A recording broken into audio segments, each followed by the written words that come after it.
মদ খাওয়ার প্রতিবাদ আক্রান্ত এক ছাত্র সহ একই পরিবারের চারজন। ঘটনাটি ঘটেছে হরিশ্চন্দ্রপুর থানার দৌলতনগর এলাকায়। আক্রান্ত বাবলু মহলদারের স্ত্রী সুনিতা মহলদারের অভিযোগ, তার দেওর প্রকাশ মহলদার প্রতিদিন মদ্যপ অবস্থায় বাড়িতে এসে গালিগালাজ করে। এই ঘটনারই প্রতিবাদ করেছিল তার স্বামী। এরপর প্রকাশ মহলদার এবং তার ছেলে সহ অন্যান্যরা হাসুয়া এবং চাকু নিয়ে তাদের মারধর করে। ঘটনায় তাদের পরিবারের চারজন আহত হয়। বর্তমানে তারা মালদা মেডিকেল কলেজ হাসপাতালে চিকিৎসাধীন। এই ঘটনায় একটি লিখিত অভিযোগ দায়ের করা হয়েছে। কাকুনা ডেলি মধ্যে যে এসেছিল আর গাড়িতে ছিল, আমরা বলতে গেলাম তো আমাদেরকে লাঠি মারামারি করে। কতজনকে মেরেছে? আমাদেরকে চারজনকে মেরেছে। কিছু ছিল ওদের হাতে? ওদের হাতে পুরা চাকু ছিল, তরোয়াল ছিল, দাও ছিল, লাঠি ছিল, নিটা ছিল, পুরা সময় ওরা ঠিক ছিল।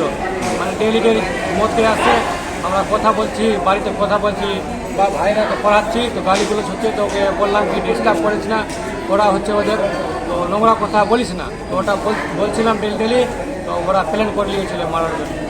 আমরা বুঝতে পারলাম না কি মারবে আমাদের, বুঝাতে গেলাম তো আমাদেরকে শুট করা গেল। থানায় লিখিত করেছো?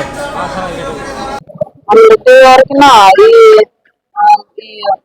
মদ খেয়ে রোদে গাল দিচ্ছে আর আমার সামনে আসলো রাস্তা থেকে, বললো কি আরে এমনি এমনি রোদে কেনে গাল দিচ্ছে, ছেলেগুলো পড়ছে, তা এমনি রোদে করলে ভালো হবে এখানে।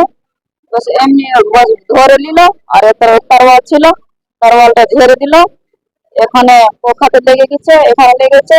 আর ওই বিমস হয়ে গেল আমার স্বামীটা, বিমস হলো, আমার দুটো ছেলে গেল, আমার ছেলের উপরে থেকে নিটালিয়ে মেরে দিয়েছে। কতজন আহত হয়েছে আপনাদের? হ্যাঁ, আপনাদের বাড়ির কতজনকে মেরেছে? দুটো ছেলে খাম হয়েছে, আর আমাদের চারজনকে। আপনার ছেলের কি পরীক্ষা আছে নাকি সামনে? খাতা হয়ে গেছে। পড়াশোনা করে অসুবিধা হয়? হম, বলতে গেছিলেন? আমি বলতে যাইনি, আমার স্বামী বলতে গেছিল। আমার স্বামী ওই চাকু দিয়ে দিল, আমি ধরতে গেলাম, আমার বিমস হয়ে যাবে।